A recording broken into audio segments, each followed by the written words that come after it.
Baiklah, salam sejahtera buat kita semua. Perkenalkan, nama saya Floren Syariah Tatarigan, NPM 1917051011.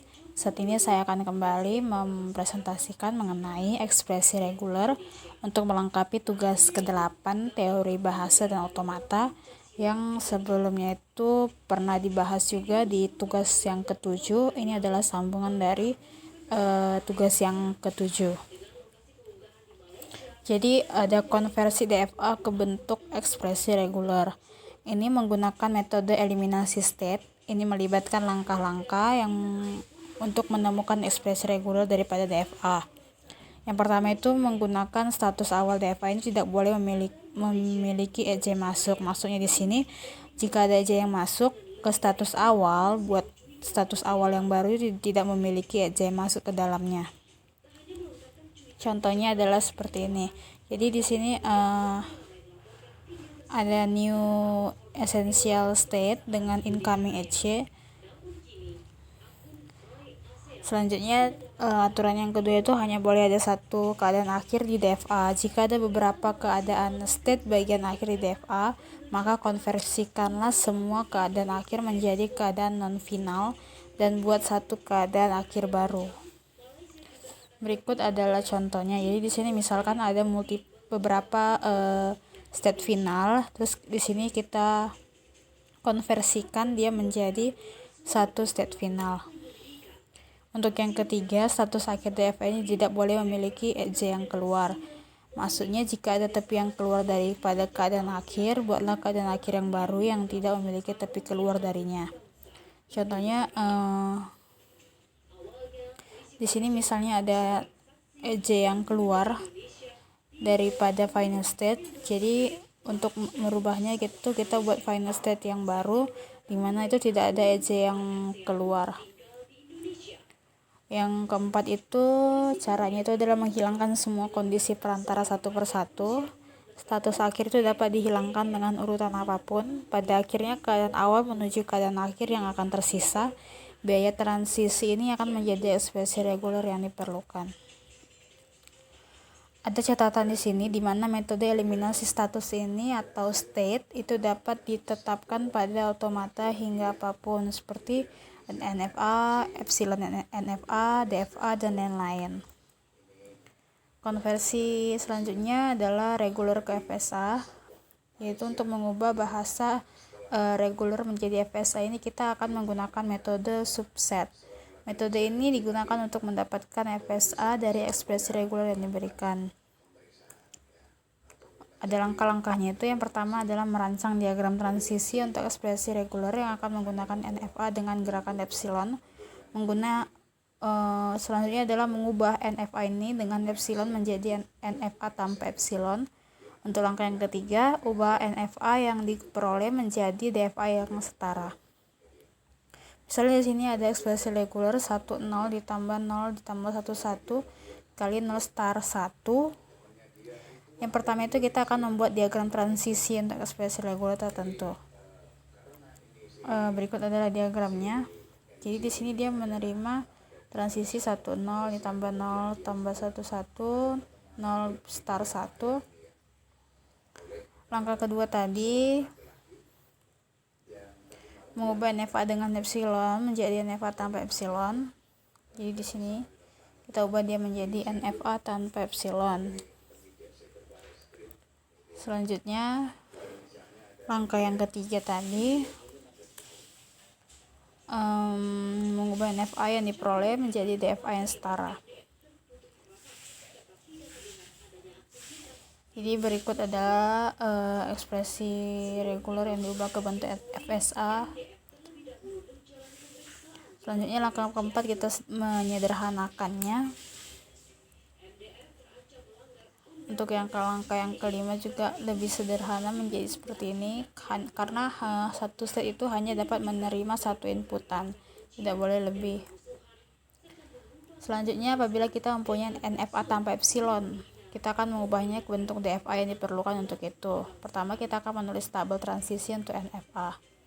Jadi apabila kita mengubahnya dari NFA epsilon, kita buat dulu state transisinya seperti berikut.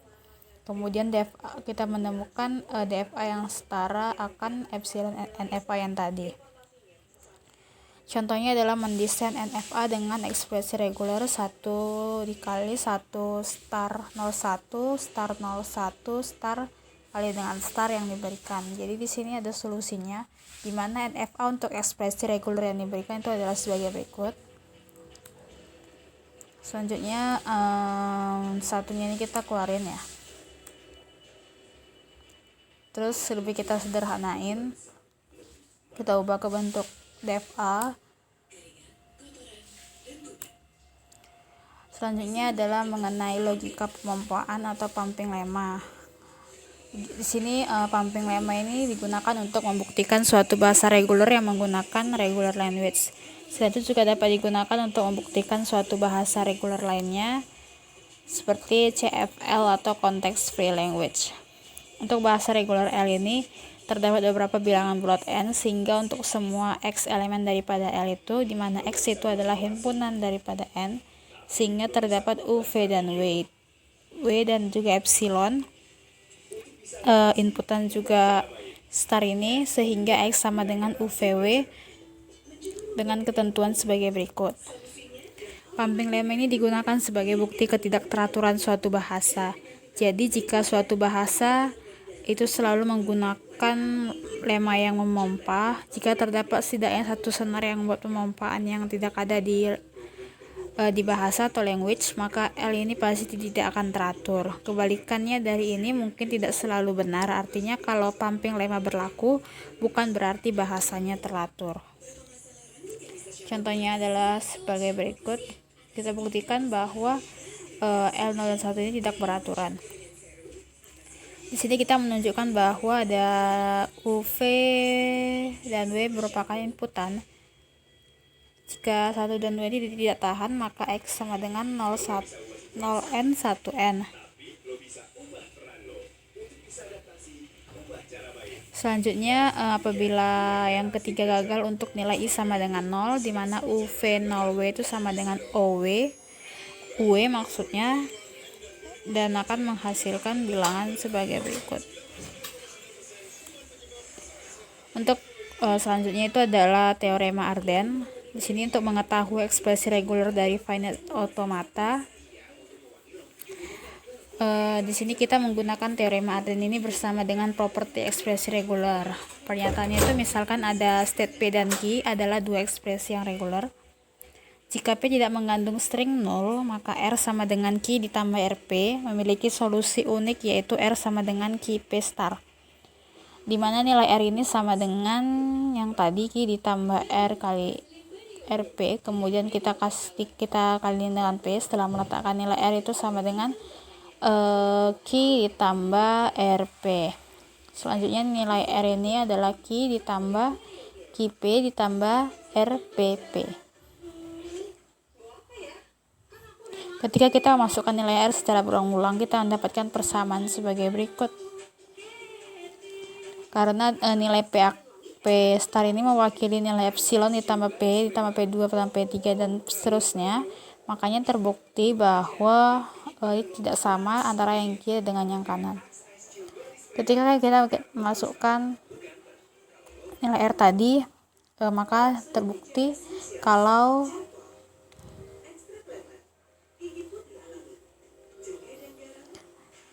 bahwa state ini itu tidak beraturan. Baiklah, jadi di sini saya akan lanjutkan mengenai regular grammar.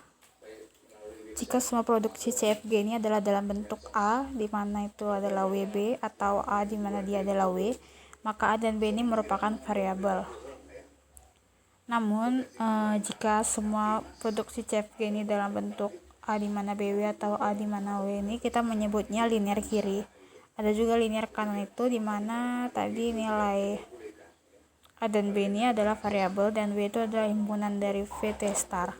Setiap ekspresi reguler ini dapat diwakili oleh tata bahasa reguler.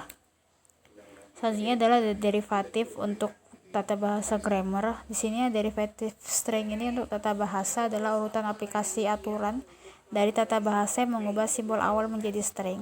Derivasi membuktikan bahwa string tersebut termasuk dalam bahasa tata bahasa bervariasi sepenuhnya yang ditentukan dengan memberi pada setiap langkah berikut, yaitu aturan yang ditetapkan dan langkah itu. Demikianlah hasil presentasi dari saya. Apabila ada salah kata, saya mohon maaf. Sekian dan terima kasih.